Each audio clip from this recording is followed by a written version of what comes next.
All right, good day everybody. So, again, I'm recording a lesson since I cannot do a YouTube live or a video conference because tomorrow I'll be going to somewhere in Bogo for a research activity. So, in relation to that, that's why I am recording a video of our lesson for supposedly this coming meeting.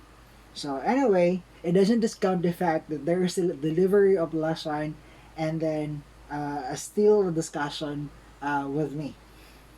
So what we're going to do, or the lesson that I'm going to start or discuss with you, is entitled ratio. And then actually there's three lessons that we are going to cover: ratio, then there's rate, and there's proportion. So we're going to discuss all three of these topic one at a time. So let's start with the first one, the ratio. Okay, so what's ratio? So as a result, ratio is, okay, I'm just gonna read it before I'll discuss it to you. Ratio is a comparison of two quantities that have the same units. These comparison can be written in three different ways. So if I'm gonna emphasize now the meaning of the word ratio, it is comparing, okay, or sorry, comparison of two quantities of the same units. So we need to understand what units mean, or what unit means. For example, I have here uh, 3 feet, and then you have 12 cents, and then 9 cars. Okay? So this is an example of, you notice this is an example of quantity, or this is actually equivalent to quantity. Okay? The quantities referring to the amount, okay, as to how many the particular object being considered. Now, this one here, the word feet, is actually our unit. So remember when we talk about unit of measurement, so these are actually the units that is being used to identify the quantities there is. So for example, 3 feet. So that means to say there are three quantities of the unit feet. Okay? That's the relationship. So another here, you have 12 cents. Meaning to say, there are 12 quantities of cents, which is the unit. And then you have 9 cars, 9 cars. 9 is the quantity, the amount. And then car here is the unit. So basically, this is just an example to introduce to you what ratio is. So going back to the explanation earlier, ratio is a comparison of um, two quantities. But remember, comparison of two quantities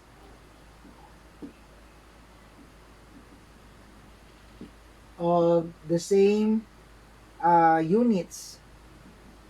So technically, if you're going to compare um, quantities of different unit, then it's not ratio at all.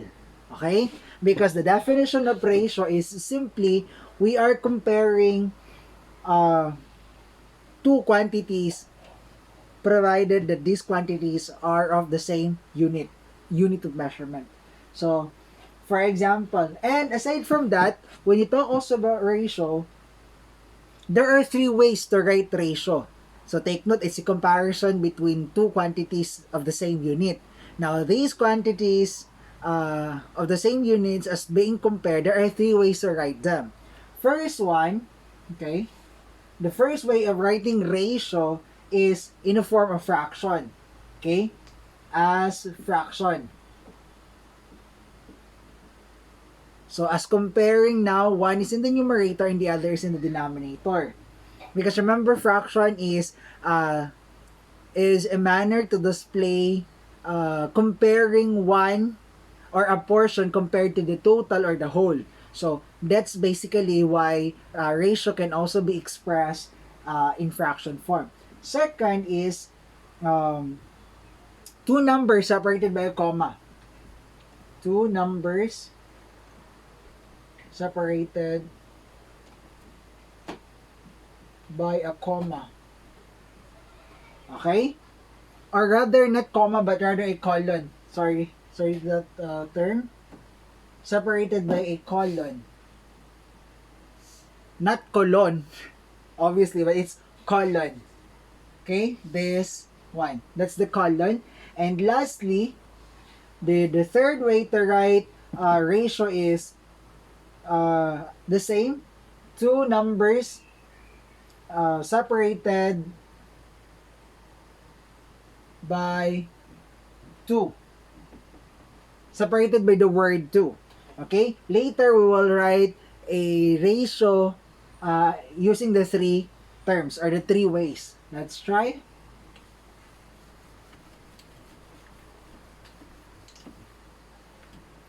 Okay.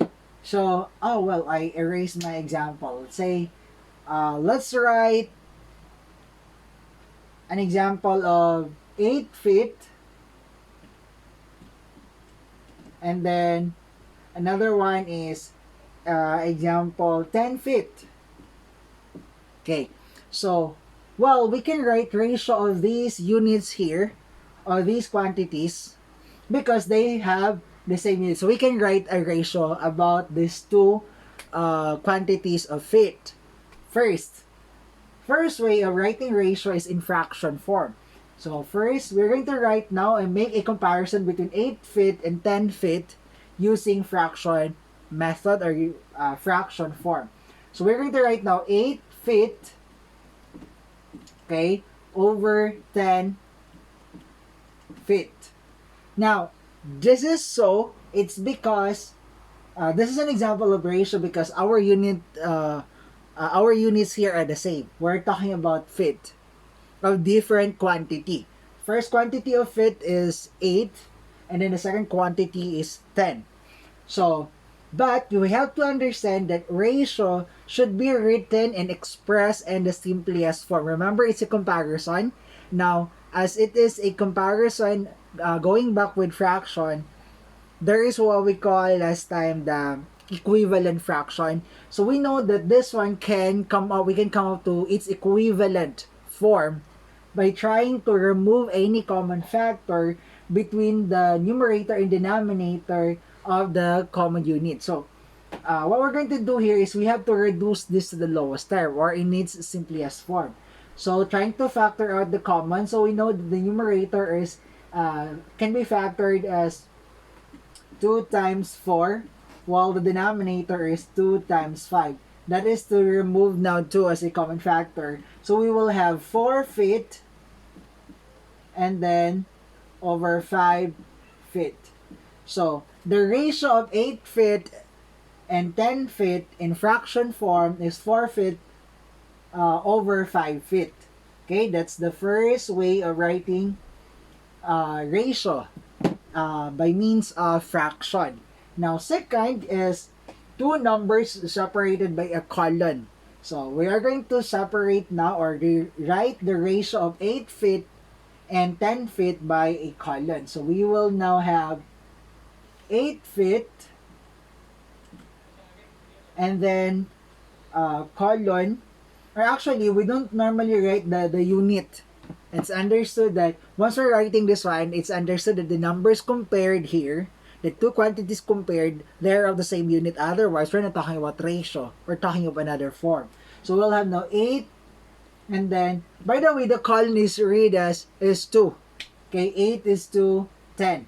It means to say 8 feet is to 10 feet. So we're making now a comparison between an 8 feet into, to 10 feet. So you have here.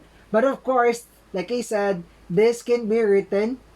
Okay, let's try to formulate this first. You have 8 feet and then colon 10 feet. But of course, this should be reduced to the lowest term or simplest form by removing any common factor between the quantity A here and the quantity B. So this is equivalent now to 4 is to 5.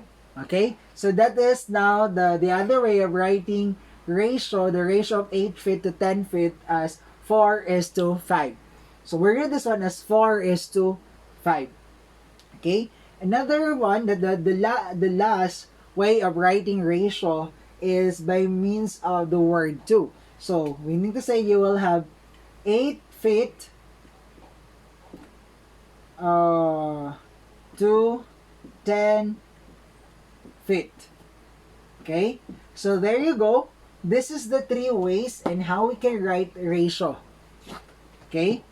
Which is a comparison of two quantities having or bearing the same units. So as an example here, we have 8 feet and 10 feet. So the ratio now of 8 feet and 10 feet is 8 over 10, or actually reducing it to the simplest form is 4 feet over 5 feet. Another way of writing is 8 feet to 10 feet reduces the lowest, and we have 4 is to 5, or that means to say 4 feet is to 5 feet. And then the third way is using the word form 8 feet to 10 feet, or equivalent to that is 8 to, or rather, reducing it to the lowest term, it should be 4 to 5. Three ways of writing ratio. So let's try to work some example here.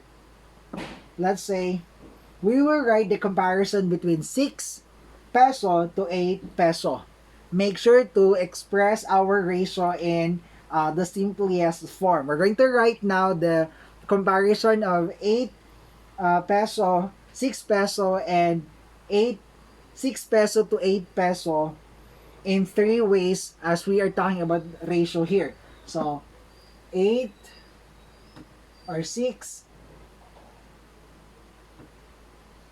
pesos, then to 8 pesos. So these are our given. Now you have to understand also, when it's a ratio, the first quantity that appears is normally that is what you are comparing to another. Okay, so you have to take the 6 pesos to 8 pesos. So talking about like this one, the ratio now is from 6 going to 8 peso. You cannot reverse that. Otherwise, the given should be 8 peso to 6 peso. Now, the ratio of 6 to 8 is not the same with 8 to 6. Okay? Because the comparison there is from the quantities of 6 pesos to the quantities 8 peso. So, doing it the reverse way is not exactly the same. First way of writing it is we have, okay, 6 peso, since 6 to 8, so that is 8. So, reducing that one, that is actually 3 over 4. So, it's like you have 3 pesos over 4 pesos. The second way of writing it is using the using the symbol colon. So, we will write it as 3 semicolon 4, or 3 is to 4. And then lastly, the third way of writing it is you have 3 to 4. Now, I already shortened my way of writing because I don't have enough space. But of course, the meaning of this one is from here, something like this one. But since we have to reduce it to the simplest form because that's how ratio work, then that's why we have it in this manner.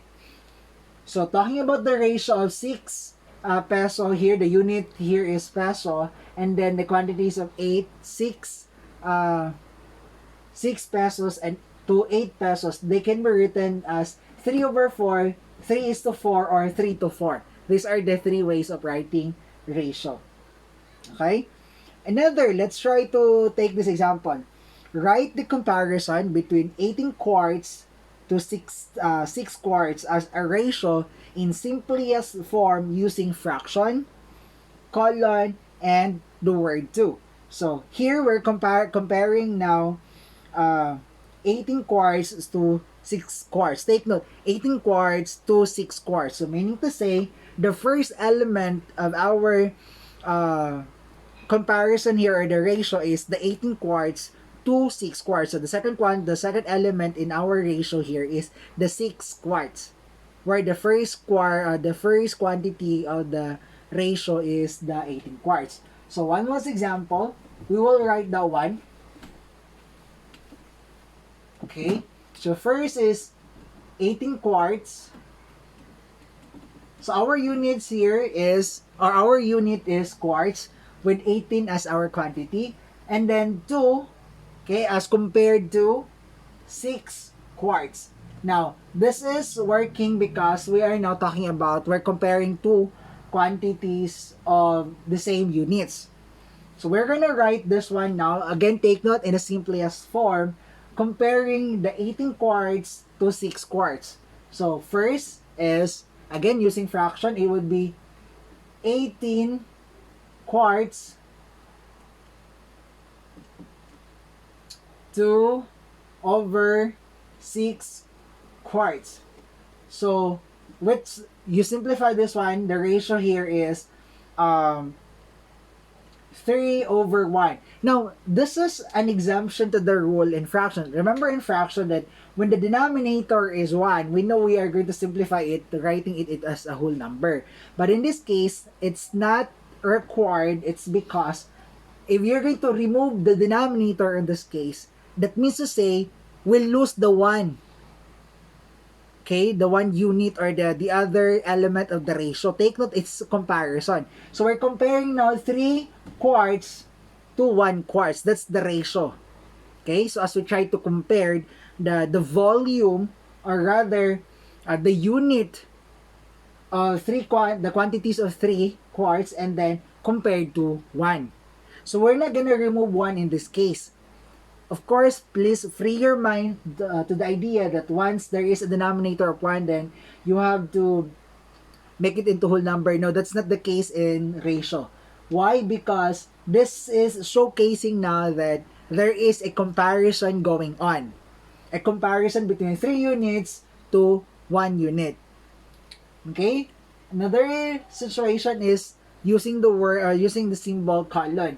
So it should be 18 quarts to see, rather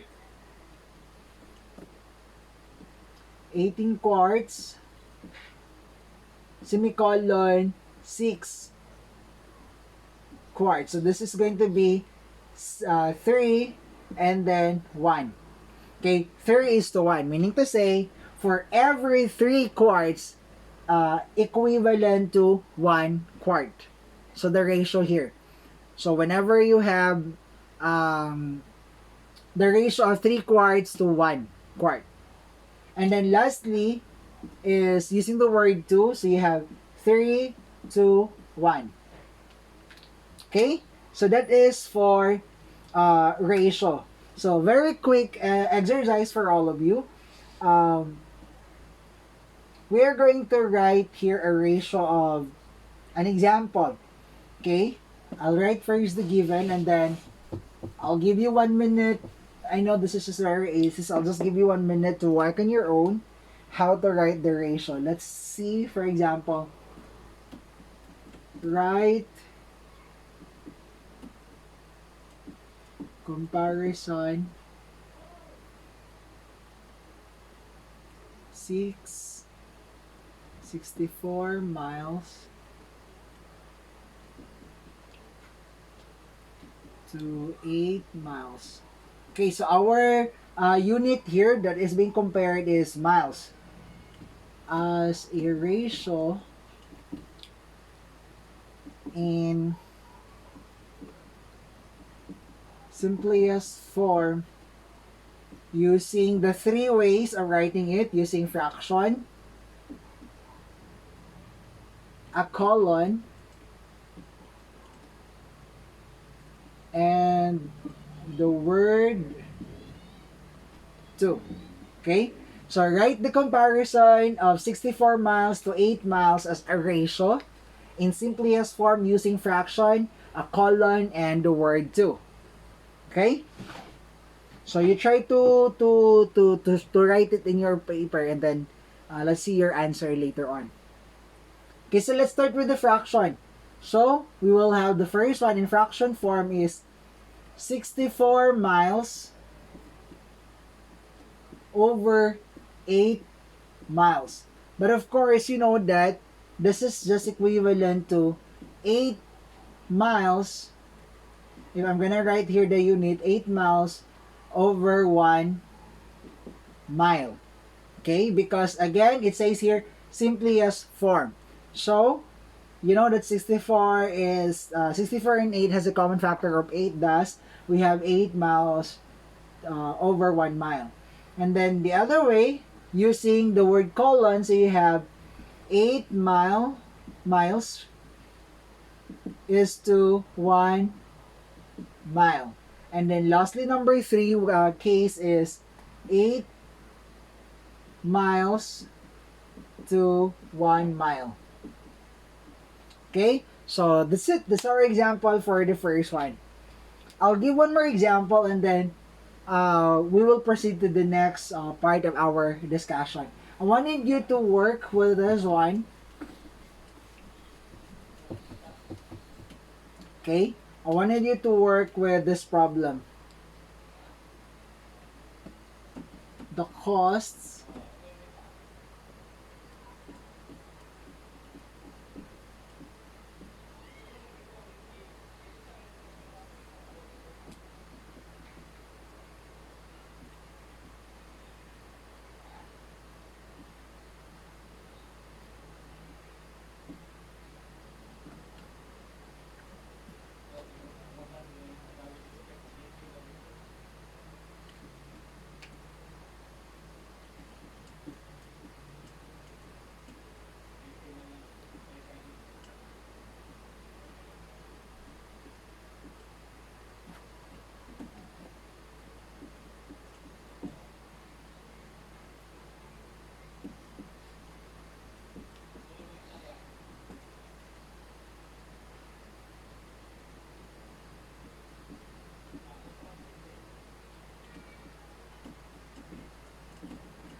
Okay, so in this case here, the cost of building a patio cover was $500 for labor and $700 for materials.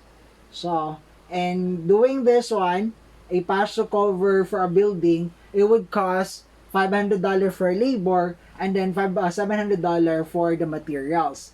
What is the ratio of the cost of material to the total cost of labor and material? So in this case, we're going to express our comparison here of our unit actually is just dollars, so don't you worry. We are still talking about a ratio. But in this case here, a ratio of a unit compared to a total quantities of something. So, for example, number 1, in fraction form, it says here, what is the ratio of the costs of material? The cost of material here is $700. Okay? So, that was our numerator, $700. That's the cost of the material. And then, compared to the total cost of labor and material. So, they were fused together. So, including the ratio, including the materials and then the labor. So, that is going to be $500 plus $700. So you know here that this is the material, the cost of the material, and this is the cost of the material plus the labor. So the ratio now here, if we simplify, this is going to be $700 over $1,200. Okay? And then try to reduce it to the lowest term. Try to remove the zero. So you'll have $7 over $12. Okay? And then another form is simply you have $7 is to $12. And then lastly, you have $7 to $12. Okay? Because surely in this case, you have to pay attention with the instruction. The comparison made here of the units of the unit dollar is not referring to the amount of the labor. I mean, the amount of the material was compared to the amount of the labor and material. That's why we have to get the sum here. Take note of the word, the total cost of labor and material. Okay? So, there you go. That is for ratio. And anyway, if you have some question about this video or this part of the discussion, you may just send me a message like others did last time, since there was a typo or an error with my example last time where the 4 supposedly in the tens place and then I said hundreds, I think hundreds, so it was my bad. But luckily, or good thing, because others actually PM and reminded and asked me, sir, we just wanted to clarify about this things and like that. So anyway, I was able to answer that. So in cases like similar to that will happen or occur, please just send me a message so at least I can explain further in case if I somehow got it wrong in the example. So at least I can explain, and then I'll because sometimes, you know, doing a spontaneous talking or discussion without any reaction from the audience right away, whether once there is, because sometimes I cannot really see the error or the problem of my discussion unless people will tell me. Especially that's really the common problem when, you know, I'm doing it actual and then like the example is too near to me. So anyway, so the check and balance is not really there because you are not physically, I mean, we're not doing it live. I'm doing this as recorded. Anyway, that is for ratio. Okay, so as we will continue with our discussion, now after talking about ratio, this time we will talk about rates. Of course, rate or rates. So what's rate? A rate is a comparison. Okay, I'm gonna write it down here. Rate is a comparison between two quantities, but this time that have different unit.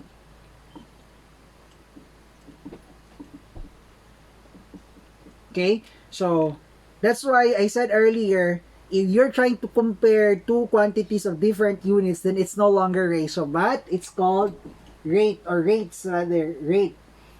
And rate actually is written only in fraction form. Of course, still written in the simplest form of, or I mean, still written in the simplest form. Okay, so let's take this for example. Example, you have a distance runner, 26 miles in 4 hours. Okay, so you have a distance runner, 26 miles in 4 hours. So if we're going to write this one, the distance to time rate, it should be written as K. Of course, express this one into, we're comparing now mileage, 26 miles to the duration or time, which is 4 hours. So we will write now this as Okay? 26 miles as it was compared to 4 hours. So you notice now that our comparison here, the quantities 26 and 4 were compared considering that they have now different units, which is miles and hours. That's why we're talking about rate and no longer ratio. Because if it's only miles to miles, then it's a ratio. But since we're comparing now quantities of different units, that's why it's called rate. So we're going to write this one, or of course, still reduce to the simplest form or lowest term. 26 and 4, of course, 26, that's 2 times 13, right? Over 2 times 2, cancel this one out, so that's 13 miles, and then over 2 hours. Okay? That's how we write now rate. So the rate now of the distance runner, comparing the mileage and then the duration, the time, is 13 miles and then the over 2 hours. Okay? Another example. We have 15 pounds. Okay? I'll just use the pounds of fertilizer for 12 trees. Okay. As a rate in simplest form.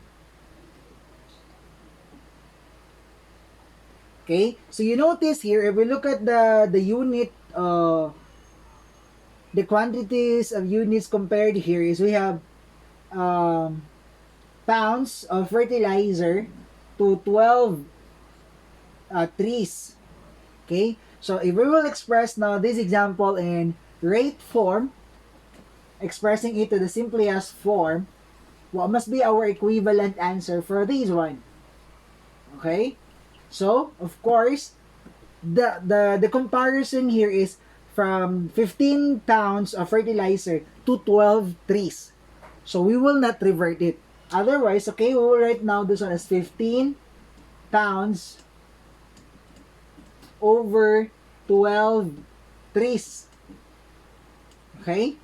That's how we write it this one. But of course, simplest form. So this is gonna be factor the 3. So that's 5 pounds. So 5 pounds of fertilizer over 12 divided by 3, that is 4 trees. Okay, so it's like saying for every 5 pounds of fertilizer, you can use it to 4 trees. Okay, so this is now the rate. This is the rate. The rate form of comparing 15 pounds of fertilizer to 12 trees. Okay? Now, very quick, there is what we call the word unit rate. What is unit rate? Okay, take note, the word there is, you have the word rate, but this time we're talking about unit. So we're going to make now the rate in as the unit. It's like the new unit of measurement. So, let me read the unit rate is a rate in which the number in the denominator is 1. Okay? So, unit rate is a rate which the number in the denominator is 1. Okay? So, meaning to say, this happens when we try to divide. For example, this one, we try to divide this one, express it into decimal or in fraction. So, that's called a unit rate. Let's say, for example, this one, if we try to express this now into, we try to divide it, so more or less you have 4 over 5, so that's going to be 5 divided by 4, that is 0.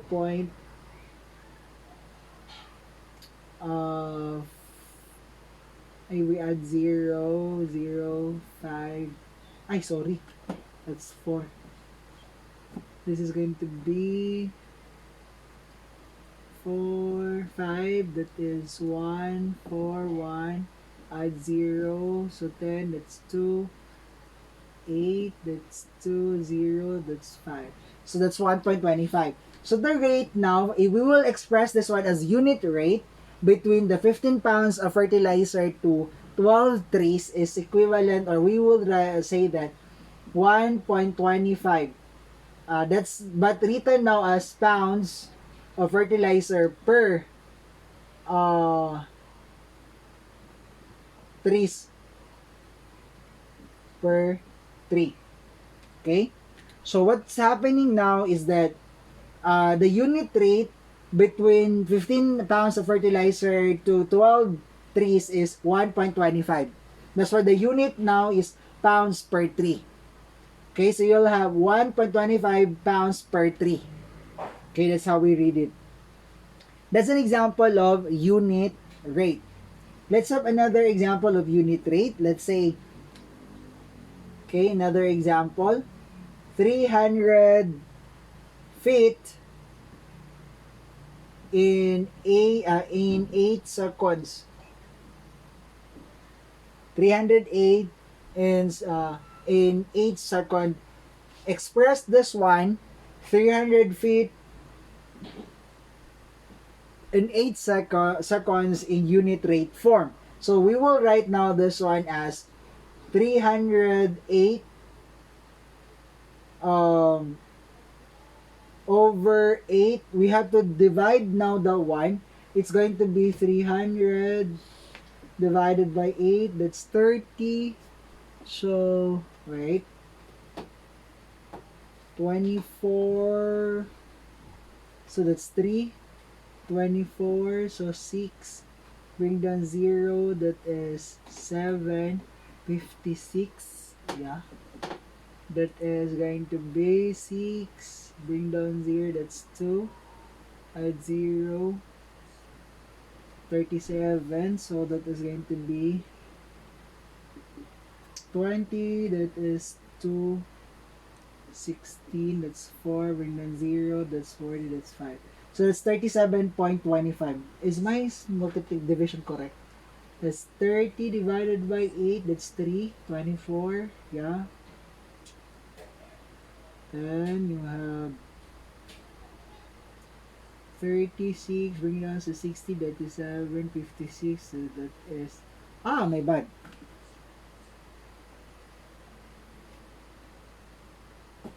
That's 37, sorry.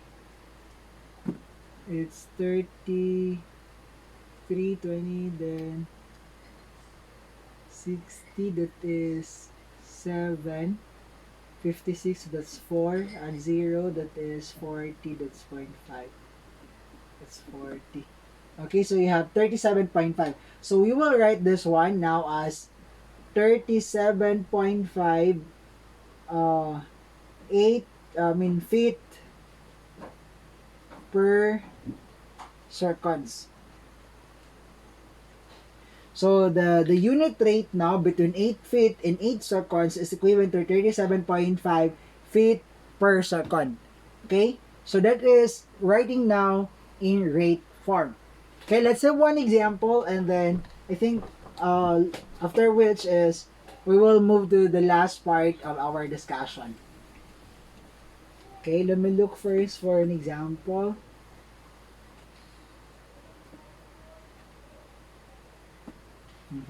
An investor, okay, let's try this word problem. An investor Jung Ho purchased 100 shares of stocks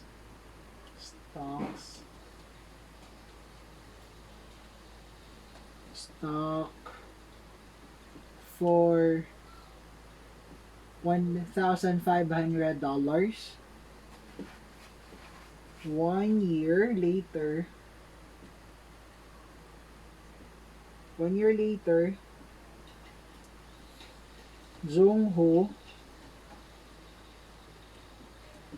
sold the 100 shares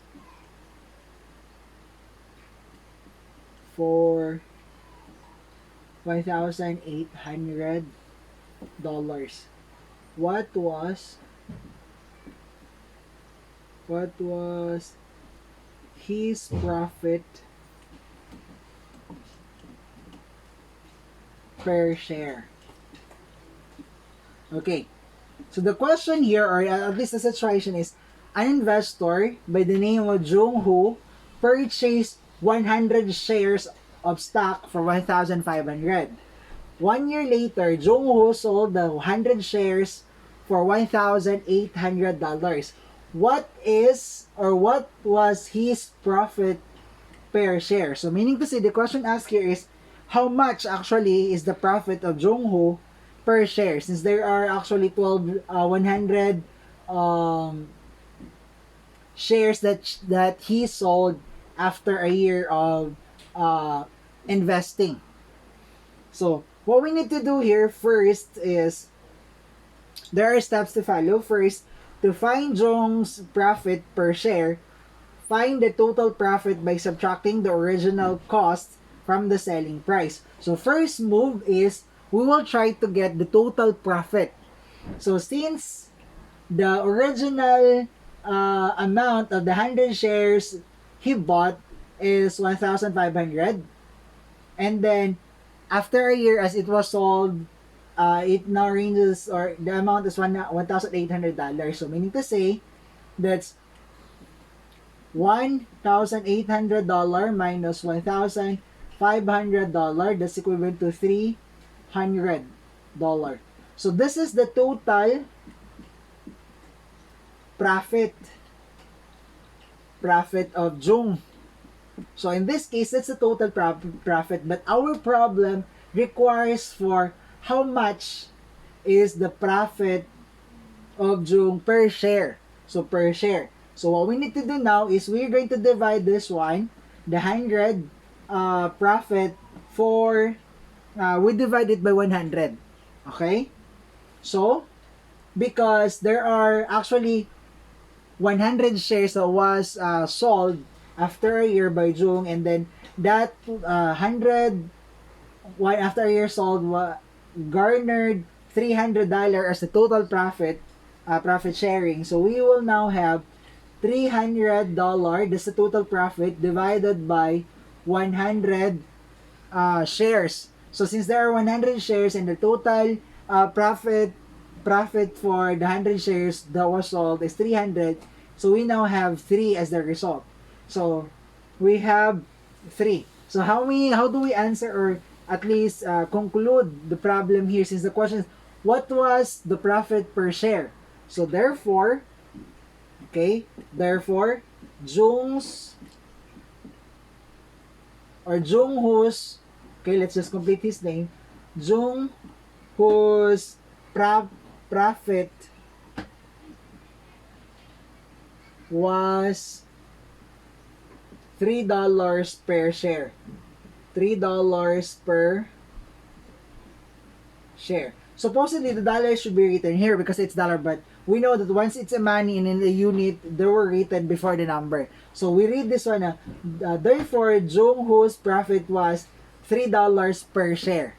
In other words, the 100 shares that, or the 100 stocks Jung purchased, which he sold after a year, he earns $3 per share. So for every share, there was actually a profit of $3 in Jung Ho's investment. Okay? So that is for rates, and as much as the unit rates.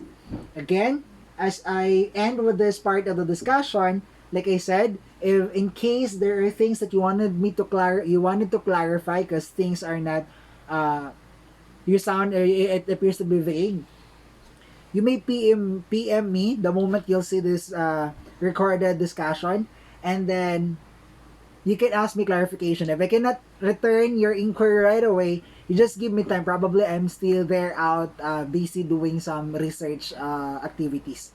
Okay?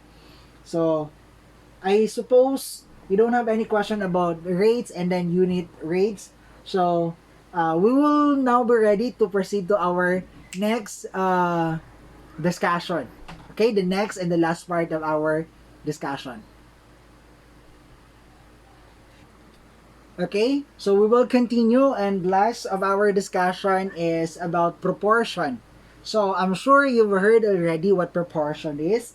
So as you recall, or probably let's try to revisit the definition of the word proportion. Okay, so from here, let's try to find out. Okay, first is our goal, first objective here about proportion is we would identify whether a proportion is a true proportion or not a true proportion, and then later on we will solve proportion. Okay, I think that's it. There are only two focus of this part of our discussion, which is identifying whether a proportion is true or false, and then second is we will solve proportion. Let's start first with defining what proportion is. So we defined already what ratio. Ratio is a comparison of two quantities having the same unit, and then race is a comparison between quantities of different units. Now this time, proportion on the other hand, okay, let me write that one. Proportion is an expression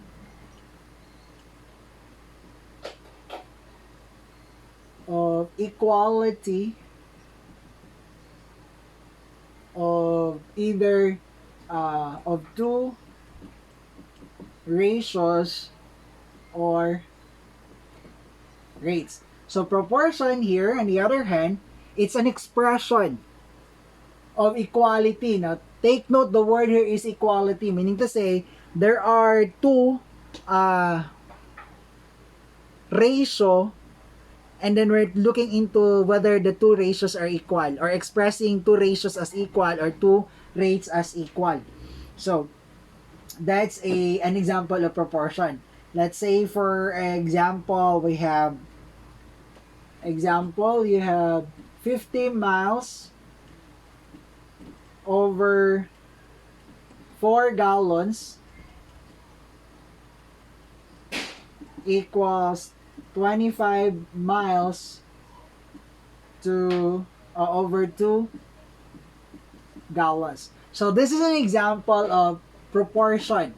Okay? So this is a rate. Okay? And this is another rate. Why? Because we are comparing here quantities of different units. So, but it says here is either two ratios or two rates. So in this case, this is an example of proportion. As we try to look the proportion of 2 miles, 4 gallons, whether it's proportionate to 25 miles and 2 gallons. So this is an example of proportion. Another example. Let's say,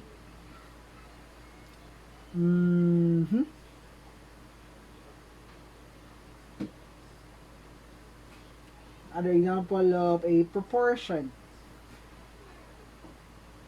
Let's say you have 5 peso over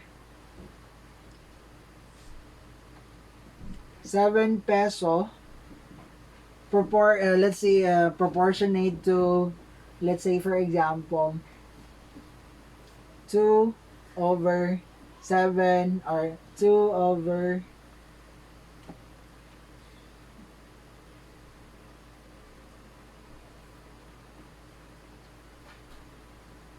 example 5. Okay? So, as you notice here, a proportion is an example. This is ratio. Okay? Two ratios. And then we compare them. Or we equate actually two ratios here. And then in this case, we equate two rates. So, this is an example of a proportion. Now, you have to understand that there is what we will identify whether a proportion is a true proportion, whether this is a true proportion or not, match with this one. We will find out. How do we find out whether two proportions or whether the given proportion is actually a true proportion? First is we will just check it doing a cross product. So what we're going to do here, we will get the cross product um,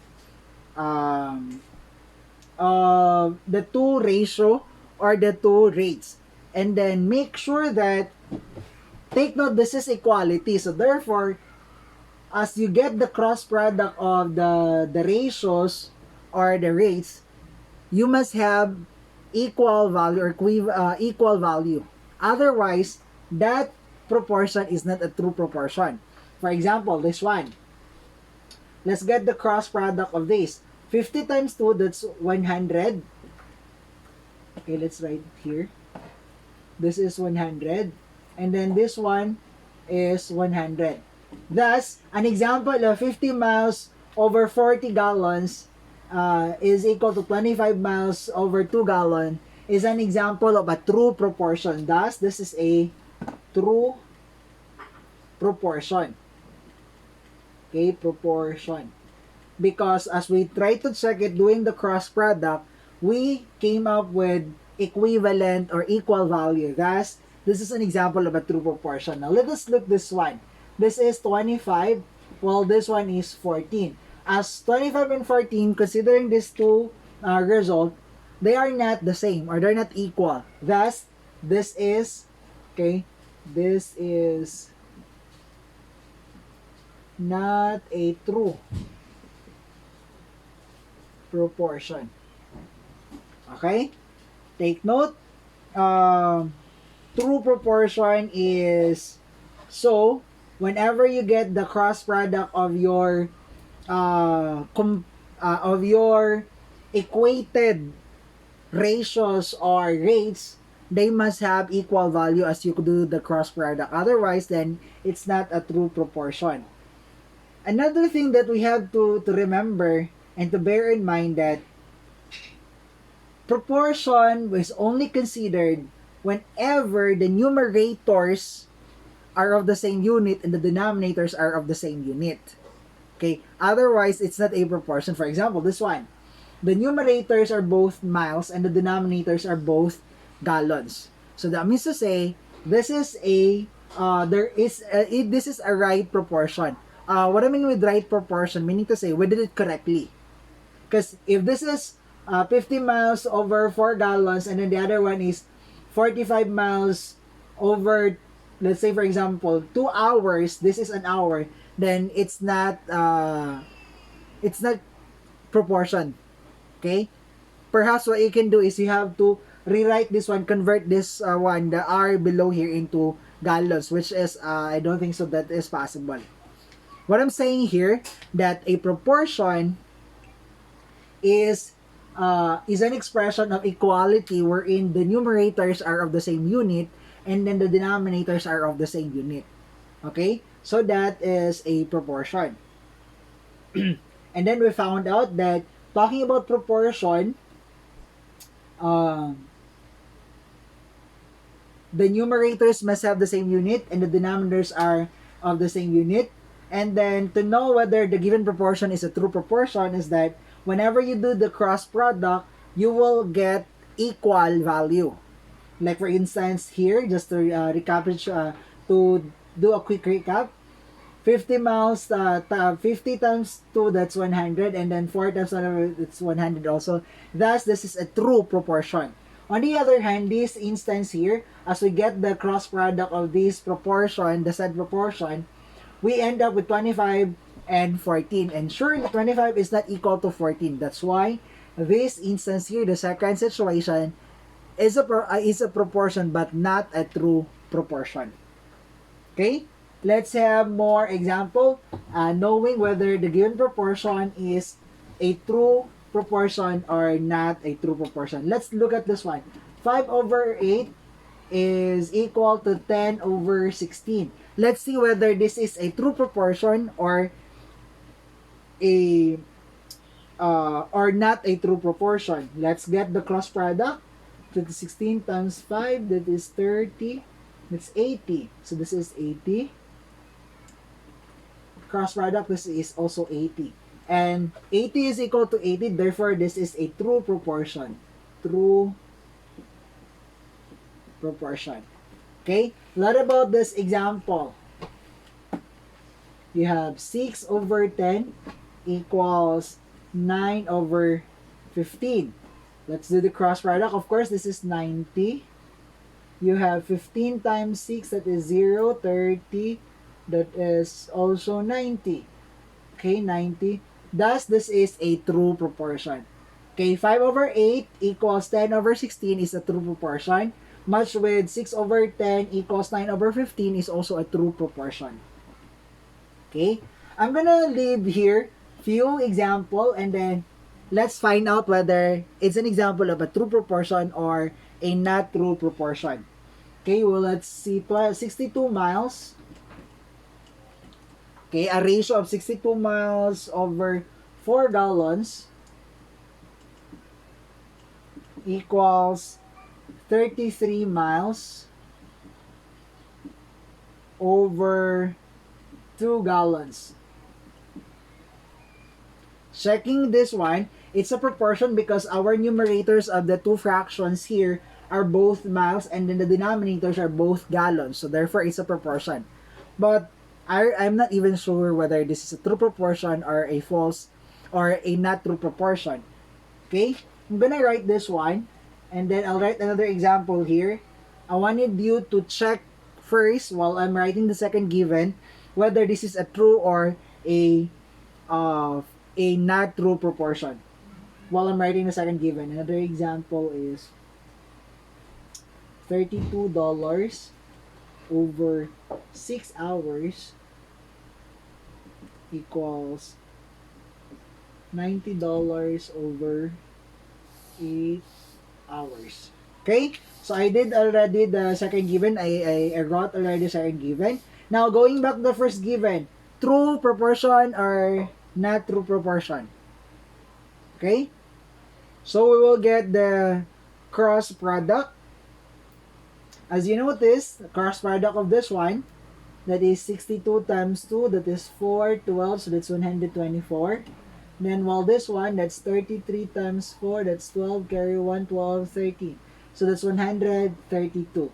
Therefore, as we compare now, 124, 124, and 132, they're not equal. Therefore, this is not true proportion. Still, it's a proportion, but it's not a true proportion because it doesn't give us an equivalent value as we took their cross product, the cross product. Okay, what about the second example here? So you have 32 times 8, that is 16, carry 1, 24, 25, that's 256, and then 90 times 6, that's 0. Obviously, it's not true because this one ends with 0 while the other one ends with 6, so it's not basically, okay, it's 540. It's not the same, therefore it is not also not true proportion. But still a proportion because it is actually, if you look at the numerators are both dollars and the denominators are both hours. So in this, the two equations here, I don't know, as we equated the rate of $32 to 6 hours compared to or equated to $90 over 8 hours, it's a true proportion though. I mean, it's a proportion though, but it's not a true proportion because it does not give us an equal product as we did the cross product for this two example. Okay, so that's how we try to find or identify the proportion, whether a proportion is a true or a not true proportion. We're done with the last part of proportion, which is this time about to solve proportion. So in this case, one entity our quantity perhaps is missing, and then we're going to find it out considering that we're talking about a true proportion. Let's say, for example, okay, let me just read this part. Sometimes, one of the numbers in a proportion is unknown. So, or one quantity in the proportion is unknown. Remember, this is a comparison, or this is equating two ratios or two rates. So, if one unit or quantity of the rate or the ratio is missing, then that's where solving comes in about proportion. Okay? So, to solve proportion, first, find a number to replace the unknown so that the proportion is true.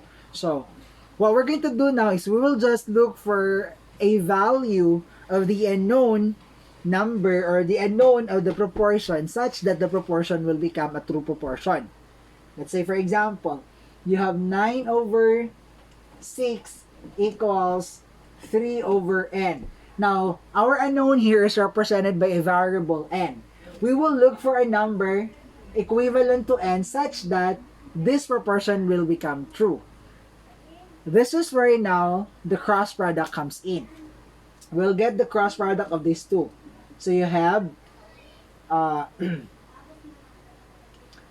times, or let's say 9 times n, that's 9n equals, of course, 6 times 7, 3, that's 18. Now we're looking for n. Divide now by 9 to look for the value of n. So this is gonna be 9, or n equals 3.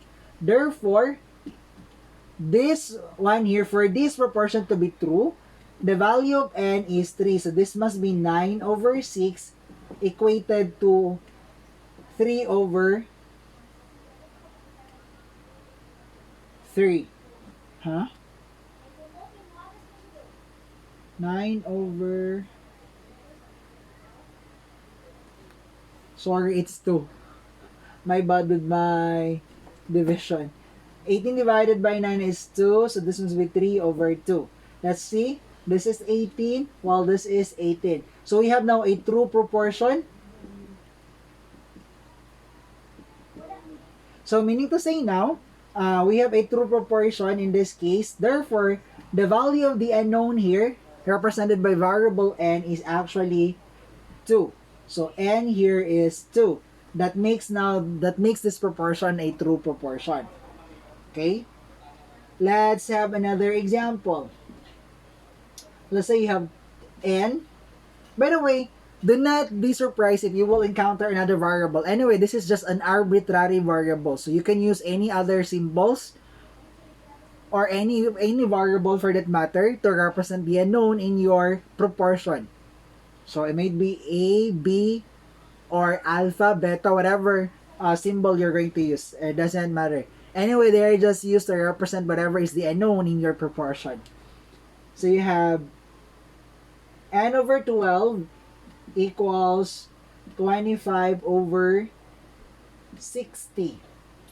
So let's do the cross product. So that is 60n equals 25 over times 12, that is 10, carry 1, 10, 5, 2, 4, 5, then 5, 2, the 0, 10, carry 1 is 300. So that's 300 divided by 60.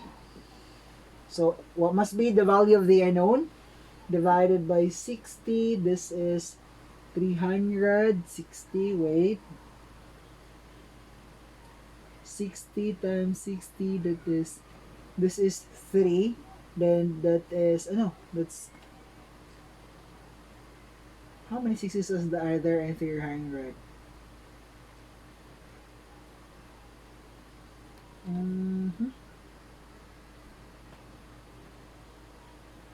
Okay, that is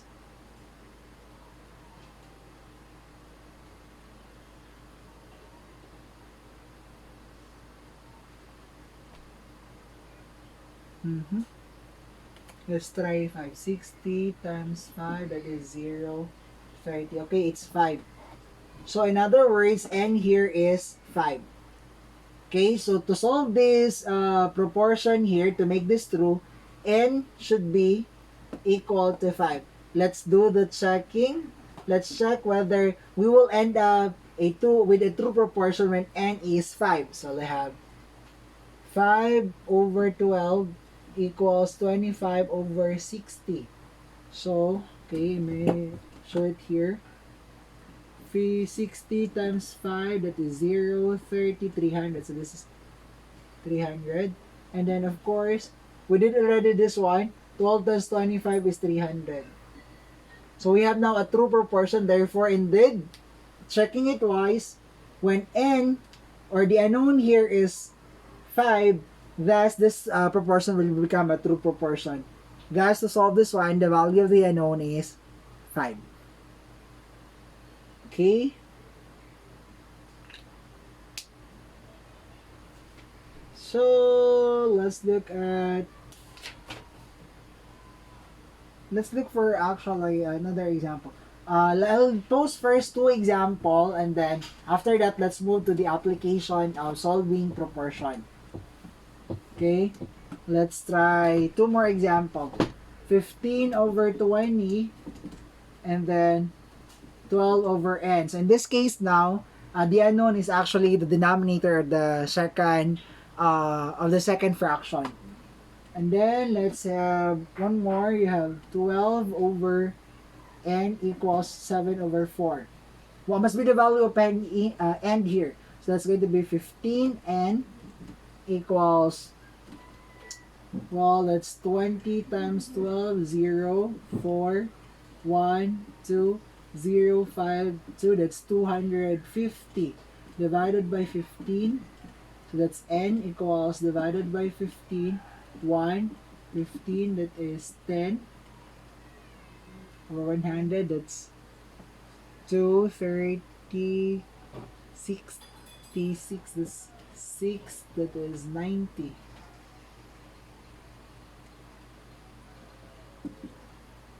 So this is 10. So you notice this is 1.16 and then 6. Actually, the 6 will just be repeated as it is. So we try to round it to two decimal places. So approximately we have 16.67. So n here is 16.67. Okay, as we try to, because this will go on, we will actually confronted with a quotient here as we do the decimal, looking for the value of n as a non-terminating repeating decimal, which is the 16.666. It's a non-terminating repeating decimal. So with that, we try to round it to two decimal places, okay, just to get the value of n. So approximately, the value of n here, I'll just use the word approximation. It's because you notice we just round the value. This is not the exact value of n, but this is the closest as we try to round it to 200s place. It's because we now resulted to confronted with a situation where the value of n is a non-terminating repeating decimal of 6. Let's try to check whether we will have a, what they call this one, we will have a true proportion when n is 16.67. So, let's do the cross product. That's 15. So this is going to be 16.67. Let's multiply. 16.67. We will apply now our knowledge with multiplication of decimals here. Times 15, that is 30, it's 40, 35, 3, 30, 33, that's 33, 3, that is 8, 7, 6, 6, 1, 5, 10, carry 1, 10, carry 1, 12, 14, 15, carry 1, that's 2 decimal places. So that's approximately 250.05. So this is 250.05. While this one here is, we did the multiplication earlier was 250. So that's why you notice this is not exactly the same. It's because of the rounded value somewhere here. That's why I said it's not exactly the value of n, but it's the closest approximate value of our n That would make our proportion here true. Let's solve one last problem here before we'll do the application. Cross product, this is going to be 7n equals 4 times 8, that is 8, that's 48. Am I correct? That's 48. Divided by 7, so n equals, definitely this is not also a whole number, it's because the divisibility of 7 is 49, not 48. So the closest 48 divided by 7 is, right, 49. So it is 42. So that is 6, 42. Am I correct? 6 times 7 is, oh yeah, it's 42. This is going to be 48 minus 42. That is 6. Add 0. So 6.46. That's 8, right? 56. So that is 8, 56. Sorry. Yeah, 7. 56 plus 63. That's correct. Then there is a remainder of 4. Add 0. That's 40. So that is 6. So 5. And then this is 35. That is 5. Add 1 more 0. 50. So that is 6. 42. So approximately, okay, approximately n is 6.86. I rounded to the nearest hundreds. So let's do the cross check. So n here is approximately 6.86. So cross product, 7 times 6.86, that is 6 times 7, it's 42, that's 2, 4, 56 plus 4, that is 60. Then 6 times 42 plus 6, that's 4, 42 plus 6.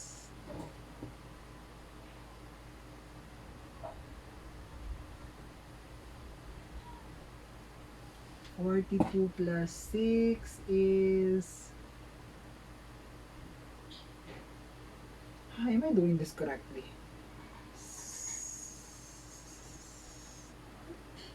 7 times 6 is 42. 2 carry 4. 3 times 8.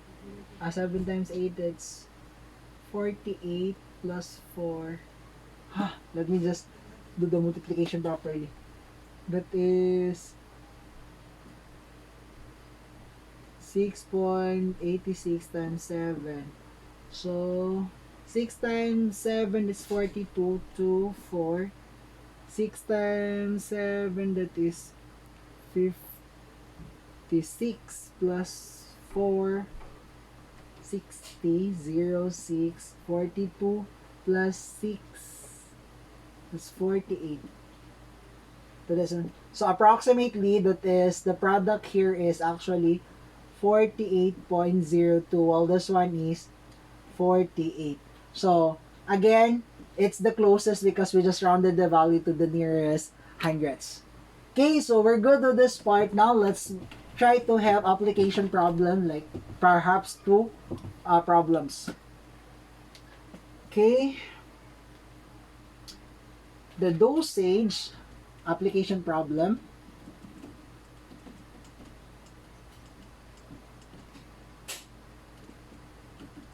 The dosage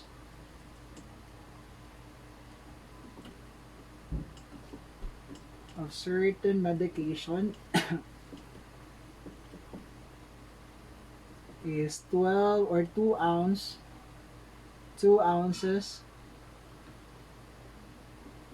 for, I'm sorry with my writing, it's climbing already, for every 50 pounds of body weight.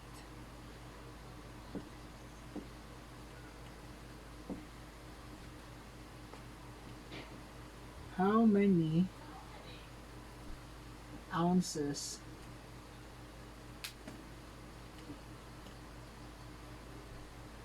of medication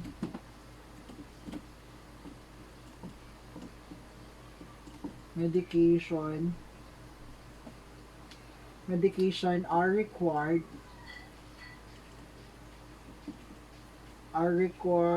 for a person who weighs 175 pounds. So in this case here, there are things I'll just try to mention some steps or strategies to do. First is to find the number of the ounces of medication for the person weighing 25. So in other words here, the unknown, technically speaking here is it says the dosage of a certain medication is 2 ounces for 50 pounds. So the ratio here is 2 ounces 2 ounces for a 50 pound weighing person, okay, or LB. So 2 ounces of dosage of medication for a 50 pounds weighing person. And then the ratio, it is equated to how many ounces of medications are required for a pound of weighing 100. So you notice you have 175 pounds below here because they should be, the denominators should be the same. As I discussed earlier, that the numerators of the same unit and the denominators should be the same unit. And then we're looking for N. That is equivalent. So N here, so let N be the how many ounces, the ounces of medication required. Okay, so that's the N. And now let us do the cross product. This is going to be 50 N. Okay, I'll just go away with the units first. 50 N equals 175, that is 325, that's 350. Is my multiplication correct? That's 175 plus 175, that's 300, and then 25 plus 25, that's 50, so that's 350. Divided by 50, so you have now N equals 300 divided by 50 is 6, and then 1, so that is 7. So N is 7, meaning to say now, to answer the question, how many ounces of medications are required for a person weighs 175 pounds? Therefore, 7 ounces is required for a person who weighs 175 pounds. Okay? So, there you go. We made an assumption now, represented by N as the unknown, equivalent to the number of ounces of medication required for a person weighing 175 pounds. And then we did the cross product. We came up with our proportion here, and then we solved for the unknown N here, represented by the variable N, which is equivalent to the ounces of medication required for a person weighing 175 pounds. We found out that N is 7. Therefore, 7 ounces is required for a person who weighs 175 pounds. I think one example for the application, because the rest are just the same, of different situation but different the same manner. Before I forget, and then finally end the discussion, I just remember, I know I was asking, I wasn't expecting that I am not going to do a video or YouTube live, but I just remember there was a question last time. If you can remember, that is 0. Let me recall the given. This is about the decimal last time. Where was that? Wait. The converting a decimal with a fraction, converting it to a fraction. Okay, remember 12 over 12 and 5 over 9.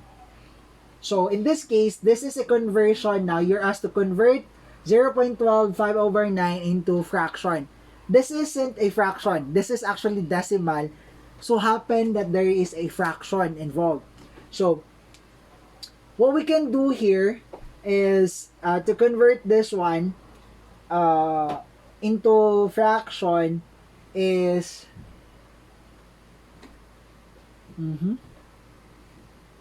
okay, I almost forgot already what to do with this one. Just a quick recall. What was that?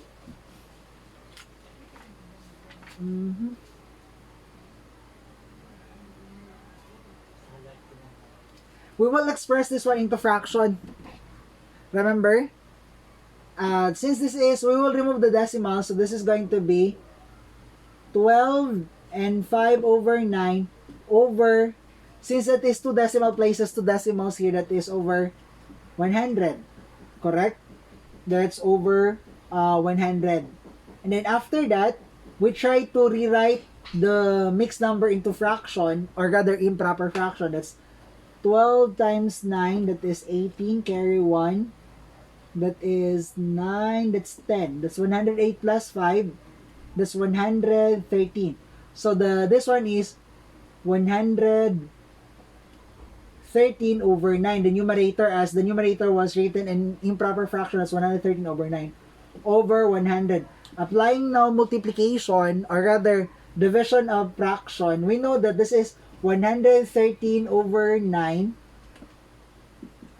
over 100 over 1. Because this is whole number, that of course, the denominator is 1. Applying now fraction divided by a fraction, that's going to be 113 over 9. Get the inverse of this one, times, to apply multiplication, that's 1 over 100.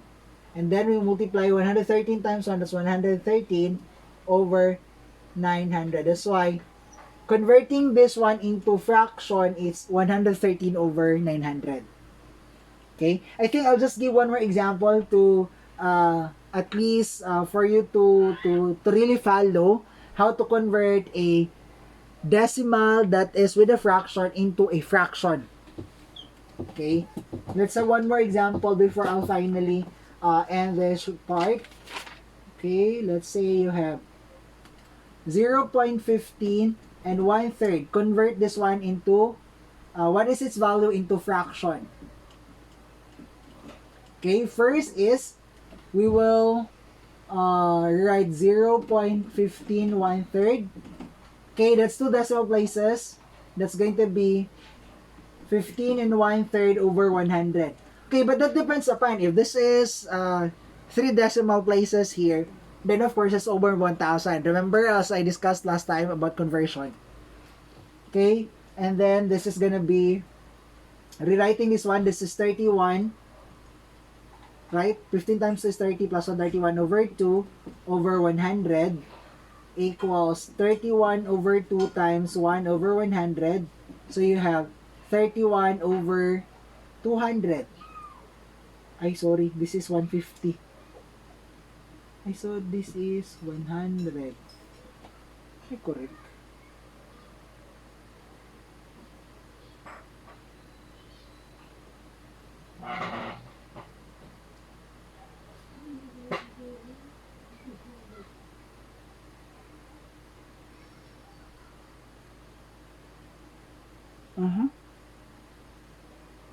Yeah. Why did I use 2 here when the given is 3? My bad. But let me change the solution. So I'm wondering, how come it's not the same? 3. So this is going to be 15 and 1/3 over 100 equals 15 times 7, that's 45, 46. Am I correct? 46? Yeah. 46 over 3 over 100. And then that's 46 over 3 times 1 over 100. That is 46 over 300, right? 3 times 100. Reduce to the lowest term, that's 23 over 150. Okay, that's the answer.